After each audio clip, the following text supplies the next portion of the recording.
was driving home after a brutal graveyard shift just past midnight, exhausted enough to barely keep my eyes open when a stabbing pressure hit my bladder out of nowhere.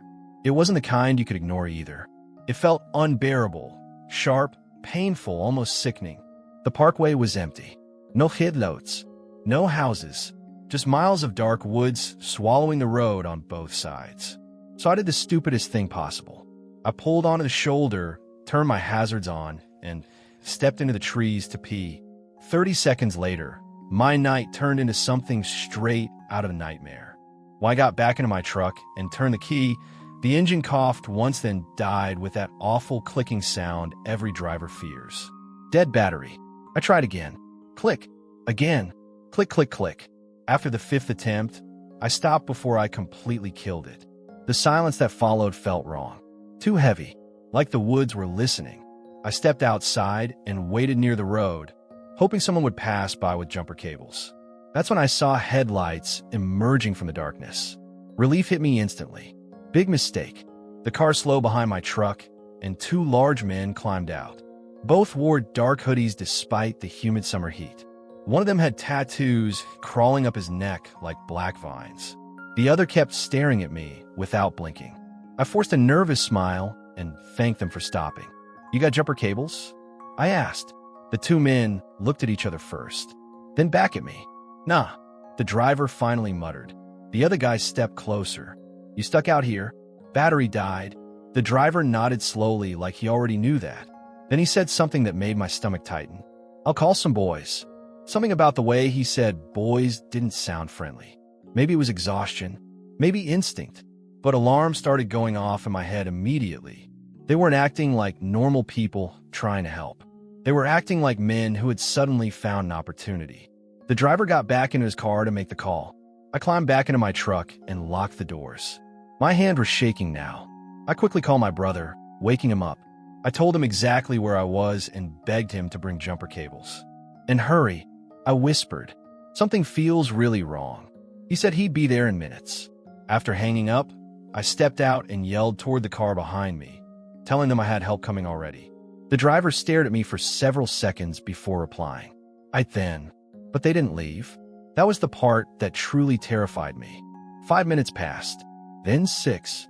Their headlights stayed on behind my truck, flooding my mirrors like prison spotlights. I realized something horrifying. If they truly wanted to help, they would have left already. Instead, they were waiting, watching. I called my brother again. "Floor it," I told him. "Bring something with you." He didn't ask questions. He just said, "Got my bat in the back seat." I sat there gripping the steering wheel while trying not to panic. Every few seconds, I checked my mirrors.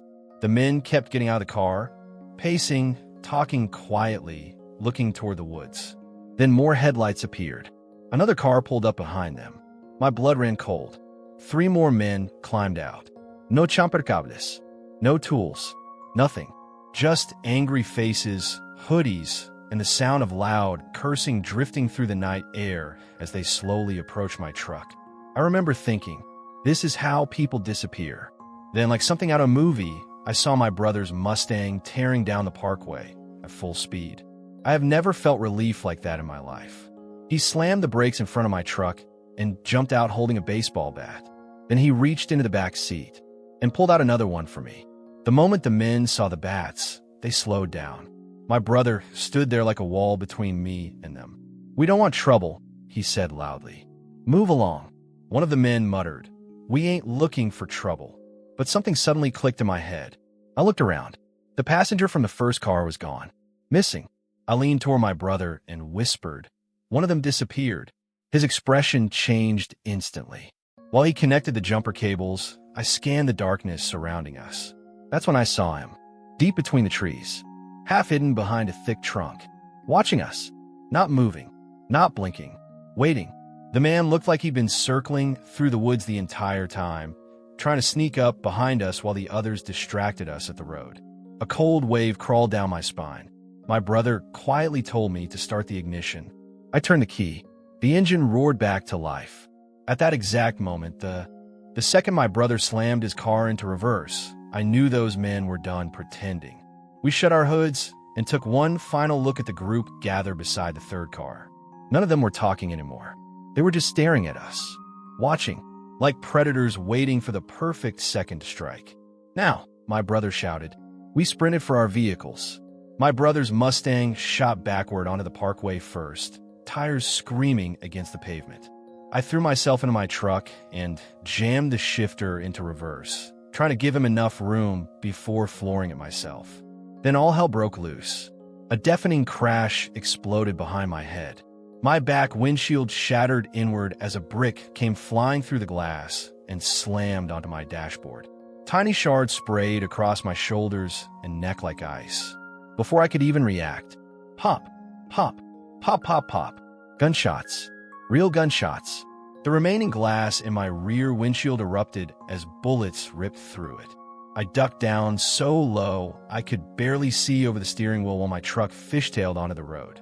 For a few horrifying seconds, I genuinely thought I was going to die on that parkway. But somehow we escaped. Neither car followed us. The men simply disappeared back into the darkness like they'd done this before. We drove straight home, shaking uncontrollably, and told our 65-year-old father everything that happened. The moment he heard where it took place, his face changed. "That road," he said quietly. "You boys ran into one of the local gangs." He told us that stretch of parkway had a reputation after midnight. People avoided it for a reason. Cars mysteriously breaking down, drivers getting cornered, robberies nobody talked about publicly. To this day, I still believe they planned to rob me from the second they stopped behind my truck. And when they realized we weren't easy targets, they decided to make sure we never forgot them. But as terrifying as that night was, it still wasn't the most disturbing thing that's ever happened to me. Because years later, deep in the wilderness during a solo camping trip, I encountered something far worse. Something patient, something silent. And unlike those men on the parkway, this person hunted me alone in the dark. I've spent most of my life camping in remote wilderness areas, usually by myself. Anyone serious about camping understands the risks: wild animals, injuries, getting lost miles away from civilization. But nobody ever prepares you for another human being.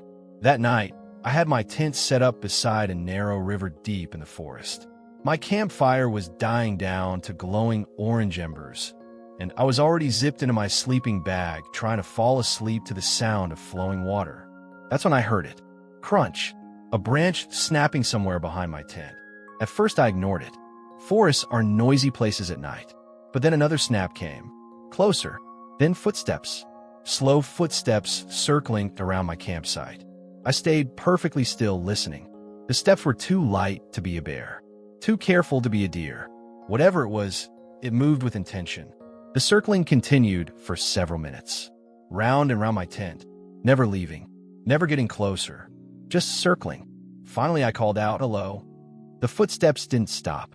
That was the moment fear truly settled into my chest. I slowly sat up and reached for the zipper of my tent. The sound of the footsteps instantly changed. Whoever was out there suddenly started moving more carefully, trying not to make noise anymore. I crawled outside and stared into the black forest surrounding my camp. For a second, I saw nothing. Then suddenly, a small rectangle of light flickered between the trees. A phone screen. It disappeared almost immediately, but I saw it, and that changed everything, because now I knew there was a person out there watching me. A real person. Someone who had ignored me when I called out. Someone intentionally hiding in the dark. Despite all my years camping alone, I had never experienced anything like that before. Wild animals didn't terrify me anymore. People did. I carry a licensed handgun whenever I camp, and for the first time in years, I pulled it from my bag with shaking hands. I started packing my gear as fast as I could. Every few seconds, I stopped and spun around, convinced somebody was about to rush out of the darkness at me. But the footsteps kept circling, always nearby, always hidden. When I finally packed everything, I didn't even try to act calm anymore. I sprinted toward my car, parked a short distance away, and threw all my gear into the back seat. The second I locked the doors, I felt slightly safer. I started the engine and threw the car into drive. Immediately, the vehicle lurched violently. A horrible scraping noise echoed beneath me. The car shook so badly I stopped instantly. Then every tire pressure warning lit up at once. All 4 tires had been slashed. I just sat there frozen behind the wheel. The forest outside my headlights looked endless and black, like something alive waiting beyond the trees. I was terrified to even look out the windows. Whoever had done this was still nearby, watching me panic, watching me realize I was trapped. My hands shook uncontrollably as I grabbed my phone to call the police. And then I looked in the rearview mirror. Someone was standing directly behind my car, just standing there silently at the trunk. I swear my heart nearly stopped. I don't even remember opening the door. Adrenaline completely took over. I grabbed my handgun, jumped out of the car, and aimed directly at the figure. "Get away from my car!" I screamed louder than I ever had in my life. The man immediately raised his hands, but he didn't speak. Not one word. That terrified me even more. I kept the gun trained on him while backing away. I was fully prepared to pull the trigger if he moved toward me. After several seconds, he slowly stepped backward into the woods, then vanished completely between the trees. I jumped back into my car, locked the doors again, and called the police. I gave them the location of the dirt parking area near the park entrance. They told me a state trooper was already on the way. Those next 20 minutes felt endless. Every tiny sound outside made me jerk toward the windows. Every shadow between the trees looked human. I kept imagining that silent man creeping closer while I sat helpless inside the car. I have never felt relief like I did when flashing police lights finally appeared through the darkness. The state trooper pulled into the dirt lot, and for the first time all night, I finally felt safe enough to breathe again. The tow truck finally arrived nearly 20 minutes later, its headlights cutting through the darkness like a rescue beacon. By then my nerves were completely shot. My car was dragged to a repair shop nearby, and since it was already the middle of the night, I ended up sleeping inside the car until morning. When the sun finally came up and the tires were replaced, the whole experience almost felt unreal. Almost. But surprisingly, it never stopped me from camping alone. If anything, it taught me something far more disturbing. Sometimes the most dangerous thing in the wilderness isn't an animal. It's another person. And that lesson came back to haunt me again months later because of my old Buick. That car had one of the worst gas gauges imaginable. The needle practically had a mind of its own. Sometimes I'd fill the tank completely, and the gauge would still sit on empty. Other times, when the tank was almost dry, it would pretend everything was fine. So one night after coming back from a week-long vacation, I completely forgot how long it had been since I last got gas. And the car died, right in the middle of a quiet road in an even quieter town. The engine sputtered once, then silence. I remember gripping the steering wheel and just staring out at the darkness ahead of me. No estretrites, no passing cars, nothing but trees lining both sides of the road like giant black walls. The only sign of life was a small house sitting on top of a hill to the right of my car. Its porch light glowed faintly through the trees. At the time, it felt like luck. Now I know better. I didn't want to call my girlfriend because she lived too far away, and honestly, I didn't want to bother anyone over something stupid like running out of gas. So I got out and walked up the long driveway toward the house. The gravel crunched loudly beneath my shoes as I climbed the hill. I kept noticing how strangely quiet everything was. No dogs barking, no crickets, no television sound from inside the home. Just silence. I rang the doorbell. It was around 9:30 p.m., so I didn't think it was too unreasonable. I waited. Nothing. But there were definitely lights on inside. After another minute, I rang the bell one final time and told myself if nobody answered, I'd leave. Still nothing. So I turned and started walking back down the small stone pathway leading toward the driveway. That's when I heard it. A strange sound coming from the side of the house. At first, I thought it might have been an injured animal. But the longer I listened, the more human it sounded. Weak moaning, heavy breathing, the kind of breathing someone makes when they're hurt or terrified. The noises came from somewhere behind a row of thick bushes near the side yard. Every instinct told me not to go snooping around somebody's property in the dark, so I forced myself to keep walking back toward my car.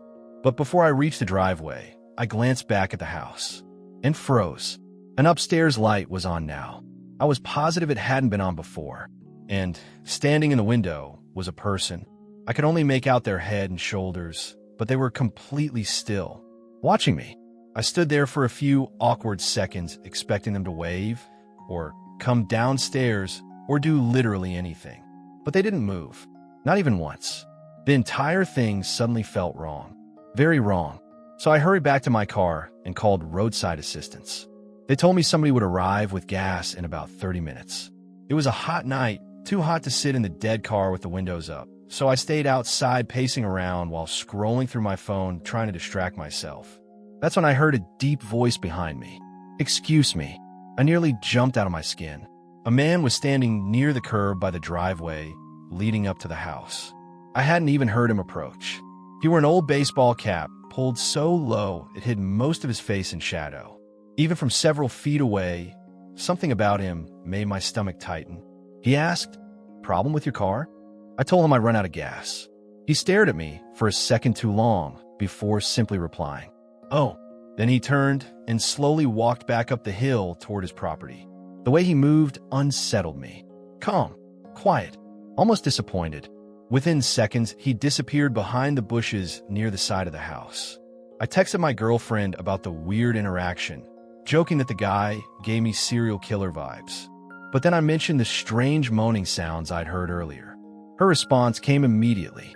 "You should check if someone needs help." And honestly, I kind of wanted to. Curiosity got the better of me. So against my better judgment, I walked through the trees beside the driveway and quietly crept up toward the side of the house. Every step felt wrong. The closer I got, the louder the strange breathing became. I pressed myself against the wall beneath a dark window and listened carefully. There was again moaning, weak breathing. Someone was definitely inside that room.